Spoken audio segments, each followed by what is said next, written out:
Welcome, Flyers fans. You're listening to Chris Mayer, Flyers Fan Mania 93 on YouTube. All right, so a lot of things to get into today. There's a handful of updates from the Flyers, General Manager Chuck Fletcher, and the small 20-minute press conference that he did today. Let's get right into it. So, starting off with Couturier. Coots is to miss the remainder of the season. Philadelphia Flyers center Sean Couturier had successful back surgery this morning at Pennsylvania Hospital by Dr. John Yoon. He will be out for the remainder of the year. So obviously back surgery for Coots. He didn't look right I noticed it November 4th against Pittsburgh. I was like, something's wrong with Coots. And ever since then, it was like you could tell he was playing with an injury. So that's just one thing.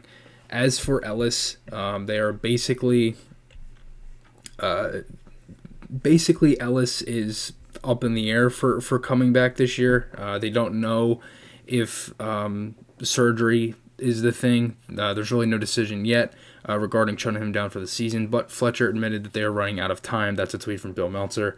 And I'll be reading through basically a thread of Bill's tweets here, but overall, it's been obviously a problem. I mean, Jordan Hall put a tweet up earlier that those two played a combined 33 games throughout this year, and if he had said, if you think the Flyers were, if you were to tell him, if those two guys were to play 33 games or they made the playoffs, he probably would have called you nuts, and I think everybody would. I certainly would have, because those are two key pieces. Obviously, the injuries are an issue, and again, I've talked about it many times how the injuries are a problem, and how they the medical staff hasn't necessarily.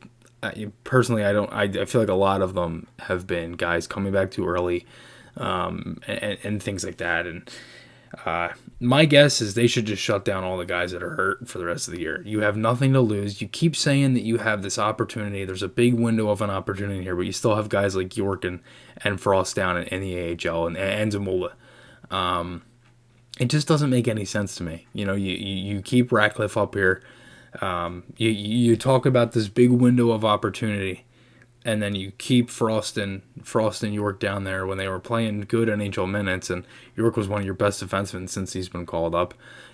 Frost, the last 5 games he had played with that line with Mayhew and Willman on his right and left, he was playing fine, and that line was good. And even in the game against the Jets before the All-Star break, even though that line didn't look great, I thought Frost himself had a good game. So those guys, they get sent down, and we don't know when they'll get called up. It seems like Fletcher kind of wants to keep them down there, which is, I personally, I don't like it because I feel like these guys should be playing. I did think Brassard had a good game against the Red Wings for coming back for the first time in a while, but again, I still think Frost and York should be up here. And a couple other things for tomorrow's game against the Red Wings as well. Carter Hart is in goal, and they gave a consideration to starting Martin Jones, but the February schedule is very light, and they didn't want Hart going too many days between starts. And Ristolainen got banged up last game. He is out tomorrow per Mike Yeo, and the Flyers will have both Nick Seeler and Kanon in the lineup. So those are 2 tweets there from Bill, as it said. And another update here is Tyson Forster. He's unlikely to play this season. He's been skating in Voorhees. There's been updates with him in practice and things like that. But overall, there have been a handful of things there on what the kind of case is. Fletcher also mentioned in the press conference about the other guys in college, of Brink, Cates. Guys he mentioned, Kate scored in the Olympics.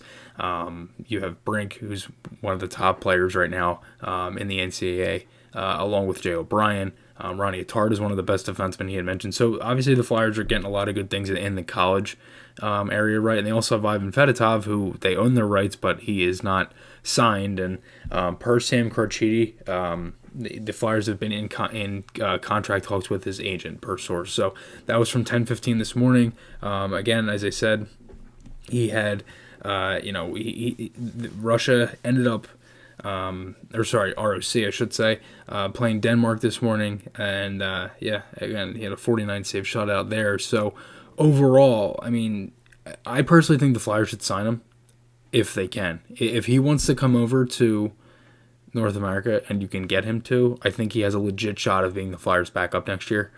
I also think he could start in the AHL, and he could honestly battle out any of the other goaltenders down there, if it's Ursan, Ostaminko, Sandstrom, whoever. So I do think there are some areas where if they can sign Fedotov, because again, he's so big and he's huge, I just don't want them to let a 6'7", 6'8" goaltender just go for nothing. Like, at least try to get him and try to bargain with him and try to get him to stay here, or to stay in Philly and at least get him to come over to North America, because he's been very good in the KHL. He had a 919 save percentage, 2.00 goals against average, and his again, he's got 2 shutouts already in the Olympics in his first 2 games, his debut and then the second game. So he's been good. And again, 49 saves, that's a lot of shots. So I think if they can try to get him to stay here, they will. I don't know if he'll come over, but I think it would be a huge mistake to let him go. Also, the same thing with Cates, because they already signed Jackson Cates, his brother. He's been here, for a handful of games now. Made his NHL debut last season and things like that. So I think if they're able to get both of those guys, I should say, and you're able to do all that, but obviously the season hasn't been fun, and there's been many different things. And Tanner Legzinski, he's about a week away from playing as well. He's missed all season due to hip surgery. If you still remember that, it's been so long ago. And Ryan Fitzpatrick could also play a couple weeks later. That's another tweet from Bill Meltzer. Fletcher also said it's 50-50 whether Hayes will play again this season. Continues to skate, but is dealing with a couple injuries, couple issues, and may require another surgery. So Hayes could go for another surgery, as if it seems like it just keeps getting worse for Hayes, because there's so many different things that have gone on. But at this point, if I'm the Flyers, you might as well shut down all the guys. I mean, if Coots is done for the year, obviously they're trying to figure out Ellis. By the time they figure that out, you're probably going to have to just roll him out for the season. There would be literally no point to bringing him to play, because they basically have nothing to lose, and there's really nothing to gain from this season with any of the guys being injured. You might as well just let them heal, because at this point you want to go into next season fully healthy, and that's the plan with Couturier. And I know some people have kind of talked about, like, is that a problem going forward? I don't think so. I mean, I look at it as this, like, if Fletcher seemed pretty confident that the injury was going to be healed and he was going to be okay, I'm glad they did the surgery now instead of waiting, because obviously they said they tried to do some stuff that didn't require surgery, but obviously that wasn't working, so they went the surgery route, and some non-surgical things, I should say. And now that they got that working, and they were at least able to do the surgery, then hopefully Coots will be healthy. But I really don't see anything with Coots. I mean, it basically, like, it seemed like he was skating on one leg at times. So again, I wasn't trying to be too harsh on him, because it seemed you could tell he was hurt. I mean, that was pretty clear. So they had said it wasn't anything he went in with the season. It developed in the fall. So I don't know, but again, it wasn't the best day for updates. But hopefully the Flyers can sign Fedotov. Again, I do apologize for not having the video for that. I completely missed that they were even playing. When I wrote down my schedule of the games for USA and the ROC, I was looking through that, and I just completely missed it, because the Olympics site has the time difference, and also they have the women's games jumbled in, so everything is kind of all splattered like into one.